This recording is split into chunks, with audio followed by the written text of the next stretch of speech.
Yo, it's your boy Mac, back with some more boxing news, views, and opinions. Intelligent opinions. So check this out, y'all.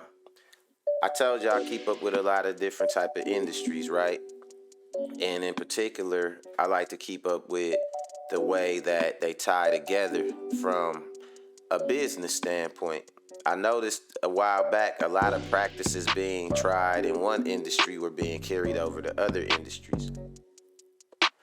And on that note, that brings me to De La Hoya and the scam that he running. De La Hoya is running a scam on y'all. He's running a scam on the public. Really, he don't want to reveal the particulars of the contract because he really don't want to sign the contract. I really don't know what his end game is as far as Ryan, but I know it's just to not lose Ryan. And the first step to losing Ryan is signing that contract.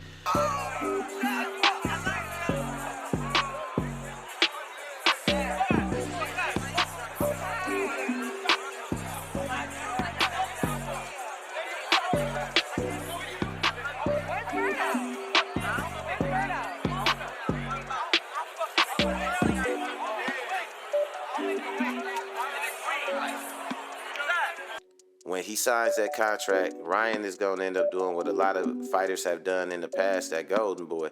Got paid more than they ever got paid before, and then they out of there. Basically, think about him reproducing exactly what happened with Marcos Maidana, which I talk about a lot on my channel, as a good example of the fear people have of working with Al Haymon. If you have a fighter the same way that he had Marcos Maidana, and you pay them a certain amount, and all they ever know is what you pay them, that's what they think is good pay. They don't handle their own business, so whatever business you're doing is what they think of as good business. And then they turn around and work with somebody else and make more money than they ever made before. That happened with Marcos Maidana twice. He made the first fight with Floyd, and then they ended up, putting on a good show and agreed to a rematch. What do you see him doing right now? Mac World called it first. Y'all remember this. What do y'all see De La Hoya negotiating for right now? A rematch. Because he figured, if I'm going to lose this fighter, I might as well get paid twice.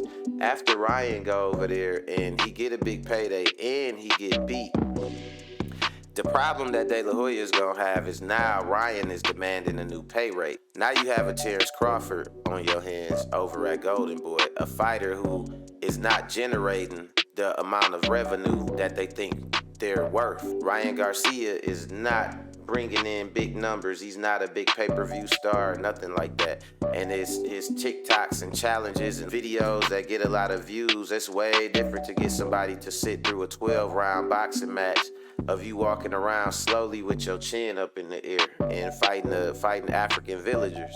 So it's not gonna work out for him like that, being a pay-per-view star. He needs Tank, and what he's been doing is this. He's running a scam just like they've been doing with this game called The Day Before. So you got this game called The Day Before, right, that been getting all this controversy. As a matter of fact, it's the most requested game right now on Steam. But all they're showing about The Day Before is trailers. This trailer, man, it look good. A trailer is gameplay footage before the actual game came out. But people are looking at this game like it looks good. It's almost too good to be true. They're looking at the game, and the more they look at it, and the game is not actually getting made, and they're not showing any actual footage of this game, people are questioning whether it's real or not. The more De La Hoya and Ryan talk about this fight and how much they want this fight and how hard they training for this fight, the more people are questioning whether it's real or not. And then so it comes to the other day. They go so far, Oscar De La Hoya and Ryan Garcia, as to pose with the contract and take a picture with it.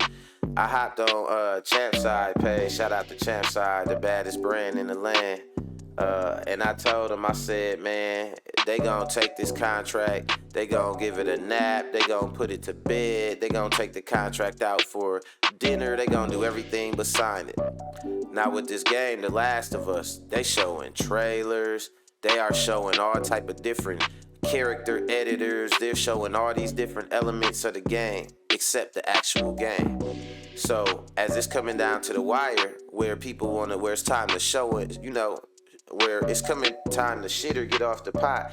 Now all of a sudden, all these internal problems are popping up, and they can't do this because of this, and they can't show the actual gameplay footage because of that. And then they go so far as to schedule this big reveal, just like Oscar De La Hoya and Ryan. They take this picture with this contract, and it's close to getting signed, and all this generating all this hype.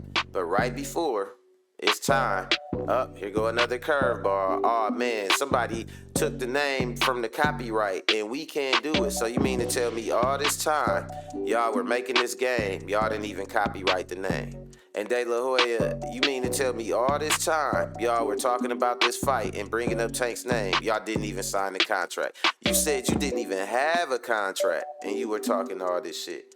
So De La Hoya is running a scam, man. He's doing the same scam as they doing with this game the day before.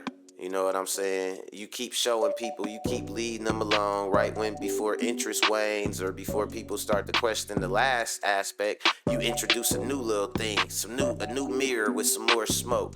You know what I'm saying? So I'm gonna leave with this as my final thought, because I wanted to keep this one short for y'all, just to touch on this specific topic. So if he took a picture with the contract, first of all, when in the history of boxing have you ever seen anybody do that? That's weird crackhead behavior. De La Hoya, whether y'all want to admit it or not, the Mexican presence in the sport and the Hispanic presence is huge. Shout out to all the Hispanic fans and people watching the channel. It's huge, rightfully so. And I hate to see when promoters take advantage of that. That is what Bob Arum's whole promotion is based on, taking advantage of foreign pride. And that's why he's just running a foreign fight farm over there. And that's what I'm going to do my next video on. But I hate when they take advantage of that. And that's all Oscar is doing, man. People are not calling him out on this bullshit just because he's Hispanic and they want to support their own. It's cool and shit like that. I wish we would support our own a little more, but I guess it's good in a sense because right get to be right and wrong get to be wrong without no type of biases. You know what I mean? Because I see a lot of black people, if they feel Floyd did something wrong, if they feel Tank ain't fighting, they feel Haney capping or something, they will call him out. It ain't never like, man, leave him alone. Like, no, you gotta earn that respect in these, you know what I'm saying, black streets. You know what I'm saying? So yeah, that's cool. That's kind of cool. But on the flip side, man, he running the scam. He took a picture with the contract, and then days later, turn around and say that he not signing the contract, that it's still details that got to be worked out. So the same way they said they never had the copyright for the name of their game, all this time they advertising with this name and they showing footage, and then all of a sudden somebody jumps up and buys the copyright for the name. Now, if you search the day before, you've got a Soon Lee applying for the rights back on May 21st, 2021, and registering those rights on November 1st, 2022. Now, I don't know anything about Soon Lee. This could be actually an employee of Fantastic. I have no idea, but they've got the rights as of November 1st, 2022. As a point of record, the official day before announcement trailer aired on January 27th, 2021. So that's 5 months before Soon Lee applies for the rights. And I'm just going to make a huge assumption here, but you would think that the team at Fantastic would have tried to apply for the day before copyright before that date, but I guess you would be wrong, because according to this test record system here, Fantastic applies for the day before on January 27th, 2022, a full year after their first announcement trailer airs over on YouTube. And they point to that and say, oh, this is why we can't do this and we can't do that, why they can't show the game. Like they can't actually still show the footage. So that's like De La Hoya. He takes a picture with this contract. And, they posing with it, and all that. Like, this is the contract you said you didn't receive. Now you got it. You want people to see that you got it because you knew it was going to come out that you got it. So you want people to see that. But let me get this straight. You took a picture with the contract and all that before even reading it? You either did one or two things. You took a picture with the contract before reading it, and decided that the terms wasn't good, or you never read the contract to see the terms and you just took a picture with the contract just to throw some clout nuggets out there. You know what I mean? But either way it go, man, they running a scam, and the scam really is trying to drag fans along and get people frustrated with the fight and then blame Al Heyman. That's all they trying to do.